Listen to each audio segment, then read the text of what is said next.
മലപ്പുറം കണ്ണമംഗലം തോട്ടശ്ശേരിയിൽ ക്ഷേത്രക്കുളത്തിൽ കക്കൂസ് മാലിന്യം തള്ളിയ സംഭവത്തിൽ പ്രതിഷേധം ശക്തം.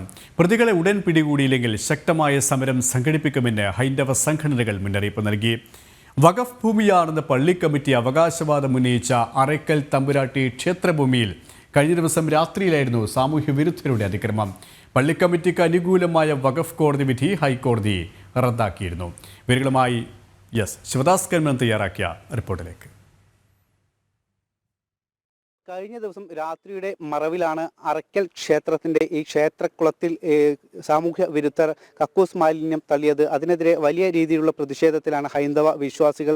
കാരണം ഇത് കാലങ്ങളായി കേസ് നിലനിൽക്കുന്ന ഒരു ഭൂമി കൂടിയാണ്. 2.47 ഏക്കർ ഭൂമി ഉണ്ട് ഈ ക്ഷേത്രത്തിൻ്റെ. പക്ഷേ കാലങ്ങളായി, പതിറ്റാണ്ടുകളായി, പ്രത്യേകിച്ച് മലബാർ ലഹളയ്ക്ക് ശേഷം, മാപ്പിള കലാപത്തിന് ശേഷമാണ് ഈ ഭൂമിയെല്ലാം തന്നെ കയ്യേറിക്കൊണ്ടിരിക്കുന്നത്. ഇപ്പോഴും അത്തരത്തിൽ കയ്യേറിക്കൊണ്ട് നിർമ്മാണങ്ങൾ അടക്കം നടക്കുന്നുണ്ട്. പള്ളിയും അതോടൊപ്പം മദ്രസയും മറ്റ് വീടുകളും സ്കൂളും അടക്കം ഈ ക്ഷേത്രത്തിൻ്റെ ഭൂമിയിൽ ഇപ്പോൾ നിർമ്മിച്ചുകൊണ്ടിരിക്കുന്നു. ആ ക്ഷേത്ര ഭൂമിയുടെ കുളത്തിലാണ് കഴിഞ്ഞ ദിവസം രാത്രി ചില ആളുകൾ വന്ന്, സാമൂഹ്യ വിരുദ്ധർ വന്ന് അവിടെ കക്കൂസ് മാലിന്യം കൊണ്ട് തള്ളിയത്. അത് ഒരു തരത്തിലുള്ള സംഘർഷത്തിനുള്ള ശ്രമം തന്നെയാണ് എന്ന കൃത്യമായ സൂചനകളാണ് നമുക്ക് ലഭിക്കുന്നത്. എന്തായാലും ഇപ്പോൾ വിശ്വാസികൾ അടക്കമുണ്ട്. എങ്ങനെയാണ് ഈ ക്ഷേത്ര ഭൂമിയുടെ ഒരു കിടപ്പ് എങ്ങനെയാണ് ഉള്ളത്? ക്ഷേത്രത്തിൻ്റെ ഇപ്പോൾ നിലവിൽ കേസ് നടക്കുന്ന സ്ഥലമാണത്. 1991 ഈ കേസ് നടക്കുന്നത്. അപ്പോൾ അന്ന് കേസ് കൊടുക്കേണ്ട കാര്യം വെച്ചാൽ വില്ലേജിൽ ഉള്ള രേഖ പ്രകാരം 1 ഏക്കർ 23 സെൻറ്റ് സ്ഥലവും, അതുപോലെ തന്നെ നമ്മൾ ഈ കാണുന്ന ഈ രേഖ, ഇത് ആർക്കിയോളജിക്കൽ സർവേയുടെ രേഖയല്ലേ? ഇത് ആർക്കിയോളജി സർവേ അതിൻ്റെ രേഖ തന്നെയാണ്. അവർ അതിൻ്റെ എടുത്ത സ്കെച്ചാണത്. വഖഫ് കോടതിയിൽ നിന്ന് എടുത്ത ഇതിൻ്റെ സ്കെച്ചാണ് ഈ കാണുന്നത്. അപ്പോൾ അതിൽ പറഞ്ഞ രേഖ പ്രകാരം 1 ഏക്കർ 23 സെൻറ്റ് സ്ഥലവും, അതുപോലെ അറയ്ക്കൽ അമ്പലത്തിൽപ്പെട്ട കുളം 35 സെൻറ്റ് സ്ഥലവും അത് നീക്കിയ ഭൂമിയായിട്ടാണ് വില്ലേജിൽ രേഖപ്പെടുത്തിയിട്ടുള്ളത്. അപ്പോൾ അതിൻ്റെ അടിസ്ഥാനത്തിലാണ് 1991 ഈ കേസ് കൊടുക്കുന്നതും ഇതുമായിട്ട് ഇവിടുത്തെ ഭക്തജനങ്ങൾ മുന്നോട്ട് പോയിരുന്നു. അപ്പോൾ അതിൻ്റെ ശേഷം കോഴിക്കോട് ആർക്കിയോളജിക്കൽ സർവേയിൽ പോയ സമയത്ത് ഇതിൻ്റെ പിന്നാലെ വീണ്ടും ഇതിലേക്ക് പെട്ട ഭൂമികളുണ്ടെന്ന് മനസ്സിലാക്കി 247 വീണ്ടും നമുക്ക് കിട്ടുകയും ഇപ്പം നിലവിൽ കേസ് നടക്കുന്ന സ്ഥലത്തിനടക്കം ഈ 247 പിന്നെ രണ്ടാമത് നമ്മൾ 2019 കേസ് കൊടുക്കുന്നത്. ആ കേസും ഇപ്പോൾ നിലവിൽ നടന്നുകൊണ്ടിരിക്കുകയാണ്. ഇപ്പം ഞങ്ങൾക്ക് മനസ്സിലാക്കാൻ സാധിച്ച് ഈ ക്ഷേത്രവുമായി ബന്ധപ്പെട്ട് എതിരായിട്ട് കേസ് കൊടുത്തത് ആരൊക്കെയാണ്? ഇതിന് കേസ് കൊടുത്ത് ഇപ്പോൾ നിലവിൽ ഇതിൻ്റെ പ്രതികളായിട്ടുള്ളത് ഒന്ന് മസ്ജിദുൽ നൂരിയ പള്ളി കമ്മിറ്റി, അതുപോലെ തന്നെ അരീക്കാട്ട് പറഞ്ഞ ഒരു തറവാട്ടുകാർ, അതുപോലെ തന്നെ ഒരു സ്കൂൾ മാനേജ്മെൻറ്റ്, അങ്ങനെ ഒരു 5-6 കക്ഷികളാണ് ഇതിൽ പ്രതികളായിട്ടുള്ളത്. അവർ പറയുന്നത് എന്താ, അവരുടെ ഭൂമിയാണെന്നാണോ? അവർ പറയുന്ന അവരുടെ ഭൂമിയാണെന്നാണ് പറഞ്ഞിട്ടാണ് അവർ കോടതിയിൽ അത് ചെയ്യുന്നത്. പക്ഷേ അവർക്ക് നമ്മുടെ രേഖകൾക്ക് പ്രകാരം മുഴുവൻ ഇതിൽ അറക്കിൽപ്പെട്ട സ്ഥലം നിലയ്ക്ക് കാണുന്നത് ക്ഷേത്ര സ്ഥലമാണെന്നുള്ള നിലയ്ക്കാണ് ഇതിൽ കാണുന്നത്. രേഖകളിലൊക്കെ കാണുന്നത് അങ്ങനെയാണ്. എങ്ങനെയാണ് അവർക്ക് അതിൻ്റെ രേഖകൾ കിട്ടിയെന്ന്, അല്ലെങ്കിൽ അവർ എന്തുകൊണ്ടാണ് അങ്ങനെ പറയുന്നത് നമുക്ക് മനസ്സിലാവുന്നില്ല. ഇപ്പോൾ ഇവിടെ ക്ഷേത്രം ഉണ്ടല്ലോ, ഇത് നിത്യപൂജ നടക്കുന്നതാണ്. ഈ ക്ഷേത്രം എങ്ങനെ പിന്നീട് ഉണ്ടാക്കിയതാണോ?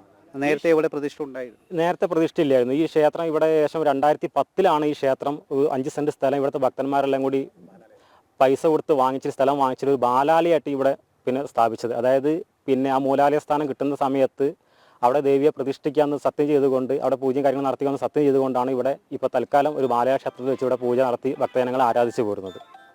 നിലവിൽ കേസ് നടക്കുന്ന സ്ഥലത്തല്ല ഈ ക്ഷേത്രം നിൽക്കുന്നത്. ഇത് ഭക്തജനങ്ങൾ പൈസ കൊടുത്ത് വാങ്ങിച്ച സ്ഥലമാണത്. മുൻപ് ഇവിടെ ക്ഷേത്രം ഉണ്ടായിരുന്നില്ല.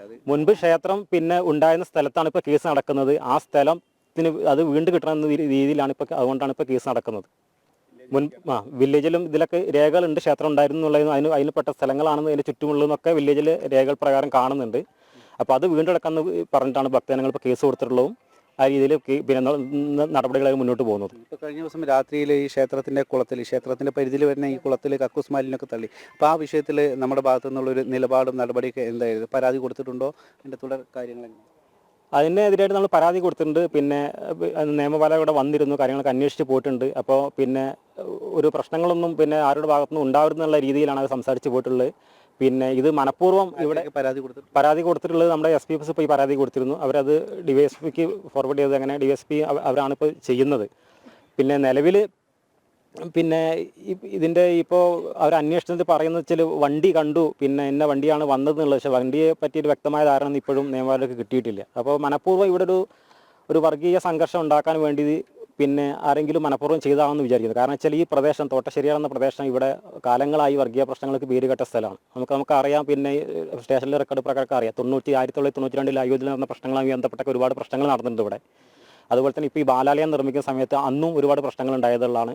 അപ്പോൾ പിന്നെ ഏത് സമയത്ത് ഒരു വർഗീയ പ്രശ്നം പിന്നെ വർഗീയ അന്തരീക്ഷമായി മാറാവുന്ന ഈ സ്ഥലത്ത് തീർച്ചയായും ഇത്തരത്തിൽ ഒരു വർഗീയ കലാപത്തിനുള്ള ഒരു നീക്കം തന്നെയാണ് ചില സാമൂഹ്യ വിരുദ്ധരുടെ ഭാഗത്തു നിന്നും ഉണ്ടാകുന്നത്. അതിൻ്റെ ഒരു ഉദ്ദേശത്തിൽ തന്നെ ആയിരിക്കാം കഴിഞ്ഞ ദിവസം രാത്രിയിൽ ഈ ക്ഷേത്രത്തിൻ്റെ പരിധിയിൽ വരുന്ന ഈ കുളത്തിൽ ഇത്തരത്തിൽ കക്കൂസ് മാലിന്യം തള്ളിയത്. സംഭവത്തിൽ SP അടക്കം പരാതികൾ നൽകിയിട്ടുണ്ട്. അതോടൊപ്പം തന്നെ നമുക്ക് കൃത്യമായി തന്നെ രേഖകൾ ഇവിടെയുണ്ട്. ഈ രേഖയിലെല്ലാം തന്നെ ഇത് ക്ഷേത്രത്തിൻ്റെ പരിധിയിൽ വരുന്ന ഭൂമിയാണ്, അറയ്ക്കൽ ക്ഷേത്രത്തിൻ്റെ അധീനതയിൽ വരുന്ന ഭൂമിയാണ് എന്നുള്ള കൃത്യമായ ആർക്കിയോളജിക്കൽ സർവേയിൽ നിന്നും ലഭിച്ച രേഖയും അതോടൊപ്പം തന്നെ കണ്ണമംഗലം വില്ലേജ് ഓഫീസിൽ നിന്നും ലഭിച്ച രേഖയും ഉണ്ട്. ആ രേഖയിലെല്ലാം തന്നെ കൃത്യമായി തന്നെ ക്ഷേത്രത്തിൻ്റെതാണ് എന്ന കൃത്യമായ രേഖ തന്നെ ഉണ്ട്. അതുകൊണ്ട് തന്നെ ആ ഭൂമിയെല്ലാം തന്നെ തിരിച്ചു കിട്ടാനുള്ള ഒരു പോരാട്ടത്തിൽ തന്നെയാണ് ഇവിടെയുള്ള വിശ്വാസികൾ.